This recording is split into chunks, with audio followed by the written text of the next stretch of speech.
نقش حق سے ہے تہی اس کا نگیں،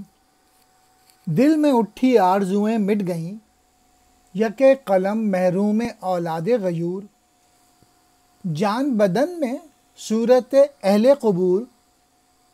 ہیں حیا بیگانہ پیران کہن،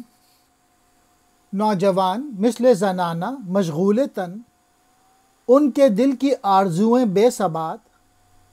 مردہ بچوں کو جنم دیں امہات، لڑکیاں اپنی ہی زلفوں کی اسیر، شوخ چشم و خود نما و خردہ گیر، ساختہ پرداختہ دل باختہ، ان کے ابرو مثل تیغ آختہ، سعید سیمی ہے سر تا بافسوں، جس طرح دریا میں ماہی سیم گوں۔ علامہ اقبال کہہ رہے ہیں ایسی یا محکوم قوم غیرت مند اولاد سے محروم رہتی ہے، اس کے جسم میں روح کی حالت قبر میں دفن مردے کی سی ہوتی ہے،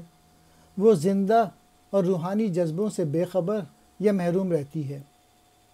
جو حقیقی اور بقا والی زندگی کے لیے ضروری ہے۔ ایسی قوم کے بڑے بوڑھے حیا سے عاری اور نوجوان لڑکے عورتوں کی طرح اپنے جسم کی آرائش میں مصروف رہتے ہیں۔ ان محکوم قوم کے افراد کے دلوں میں آرزوئیں متزلزل اور غیر مستقل رہتی ہیں، وہ بظاہر اپنی ماؤں کے پیٹ سے تو پیدا ہوتے ہیں، لیکن ان کی حالت مردوں کی سی ہوتی ہے، وہ گویا چلتی پھرتی لاشیں ہوتے ہیں جو روحانی اور اخلاقی جذبوں، انسانیت اور قوت غیرت سے عاری ہوتے ہیں۔ ایسی قوم کی بیٹیاں اپنے ہی زلفوں کی اسیر ہوتی ہیں، گویا آپ ہی خود پر